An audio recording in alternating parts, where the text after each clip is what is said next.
અમરેલીના ચાપાથળ ગામે શેત્રુંજી નદીમાં રેતી ચોરીના મુદ્દે ગ્રામજનોનો વિરોધ. અમરેલી જિલ્લા કલેક્ટર અને ખાણ ખનીજ વિભાગને આવેદનપત્ર આપ્યું હતું. ખાણ ખનીજ કચેરી બહાર ગ્રામજનોએ રામધૂન બોલાવી અનોખી રીતે વિરોધ નોંધાવ્યો છે. ચાપાથળ ગામના ગ્રામજનો અને ખેડૂતો શેત્રુંજી નદીમાં ગેરકાયદેસર રીતે ખનન અને રેતી ચોરીના મુદ્દાઓને લઈને અમરેલી પહોંચ્યા હતા. ગ્રામજનોના જણાવ્યા મુજબ નદીમાંથી રેતી કાઢવા માટે જેસીબી, હિટાચી તેમજ ઓવરલોડ ડમ્પરોનો ઉપયોગ કરવામાં આવે છે. આ ડમ્પરો ગામના પાદરમાંથી પસાર હોવાથી શાળાએ તથા બાળકોની સુરક્ષાને લઈને ગ્રામજનોએ ચિંતા વ્યક્ત કરી છે. ગ્રામજનોનો આક્ષેપ છે કે નદીના પટમાં આડેધડ ખનનને કારણે નદીની ભેખડ કાપી તેની જમીનો સુધી નુકસાન પહોંચાડવામાં આવી રહ્યું છે. નદીમાં મોટા ખાડા પડી રહ્યા હોવાના કારણે પાણીના સંગ્રહ અને ભૂગર્ભ જળસ્તર પર અસર થવાની ભીતિ વ્યક્ત કરવામાં આવી રહી છે. સાથે જ ભારે વાહનોના કારણે ગામના રસ્તાઓને નુકસાન થતું હોવાનો પણ આક્ષેપ કરવામાં આવ્યો છે. આ સમગ્ર મામલે ગ્રામજનોએ અમરેલી જિલ્લા કલેક્ટર તેમજ ખાણ ખનીજ વિભાગના ભૂસ્તર શાસ્ત્રીને આવેદનપત્ર આપી ગેરકાયદેસર રેતી ખનન તાત્કાલિક બંધ કરવા અને જવાબદારો સામે કડક કાર્યવાહી કરવાની માંગ કરી છે. એટલું જ નહીં, ખાણ ખનીજ કચેરી ખાતે ગ્રામજનોએ રામધૂન બોલાવી અનોખી રીતે વિરોધ નોંધાવ્યો હતો. ગ્રામજનોએ નદી વિસ્તારમાં દરોડો પાડી મશીનરી ડમ્પરો સામે કાર્યવાહી કરવા તેમજ કાયમી પેટ્રોલિંગની પણ માંગ કરી છે. સાથે જ રેતી ચોરી સામે અવાજ ઉઠાવનાર લોકોને ધાકધમકી મળતી હોવાનો આક્ષેપ કરવામાં આવ્યો છે. 7 દિવસમાં નક્કર કાર્યવાહી નહીં થાય તો કલેક્ટર કચેરી સામે ધરણા અને ઉપવાસ અને ઉગ્ર આંદોલન કરવાની ચીમકી ગ્રામજનોએ ઉચ્ચારી હતી. હવે ચાપાથળ ગ્રામજનોની રજૂઆત બાદ તંત્ર શું કાર્યવાહી કરે છે તે હવે જોવાનું રહ્યું.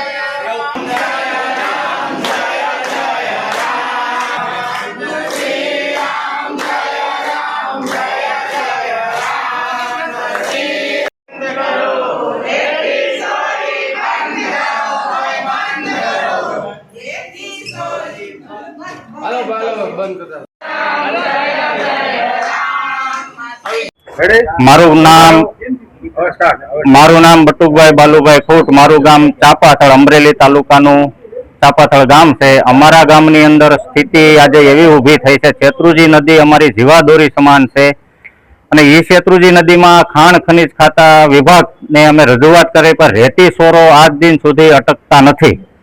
હવે રેતીમાં નદીની અંદર મોટા મોટા ડમ્પરો, મોટા મોટા જેસીબી, ઈટાસી નાખી અને અંદરથી રેતી ઉપાડે છે. રેતી ઉપાડતા હતા ત્યાં સુધી પણ કોઈ તકલીફ નહોતી, પણ આજે અમારી નદી કાંઠાની જે કિંમતી જમીનો છે એની જમીનો કાપવા મળ્યા છે. અત્યારે અમારા ખેડૂતો જમીનો અમારી જવા મળી છે, એટલે પાયમાલ તરફ જવા મળ્યા છે. હવે અમારે આ ગામ હિજરત કરવાનો વારો આવશે. બીજું કે રેતી ચોરી અને ગામના ગૌસરની અંદર સ્ટોક કરે છે, જે અમે માનીએ છીએ ત્યાં સુધી, અમારા જાણ ખાતર છે ત્યાં સુધી કોઈ પણ આ ખનીજ ખાતું અથવા કોઈ કલેક્ટર કે પોલીસ સ્ટેશન કોઈ પણની આમાં મિલીભગત હોવી જોઈએ. ધોળે દિવસે ખુલ્લેઆમ રેતીના ડમ્પરો ચલાવતા હોય અને અમે વારંવાર રજૂઆત કરવા છતાં પણ કોઈ પગલાં લેવામાં આવતા નથી. આ અમારી ગામ વતી અમારી રજૂઆત છે. આજે અમે કલેક્ટરશ્રીને આવેદનપત્ર આપ્યું તો કલેક્ટરશ્રીએ એવું કીધું છે કે ભાઈ અમે નક્કર પગલાં લઈશું. પછી ત્યાંથી અમે આ ખાણ ખનીજ વિભાગમાં આવેદનપત્ર દેવા આવ્યા છીએ. તો સાહેબે અમને આશ્વાસન આપ્યું છે. હવે અમે જોઈએ છીએ કે કેટલા દિવસમાં આ વસ્તુ બંધ થાય છે. જો આ વસ્તુ બંધ નહીં થાય તો અમે દિન 7માં અહીંયા મામલતદાર કચેરી આગળ ઉપવાસ કરીશું, જન આંદોલન કરીશું. એ જવાબદારી, એમાં કોઈ પણ વસ્તુ થશે તો એ પ્રશાસનની જવાબદારી રહેશે.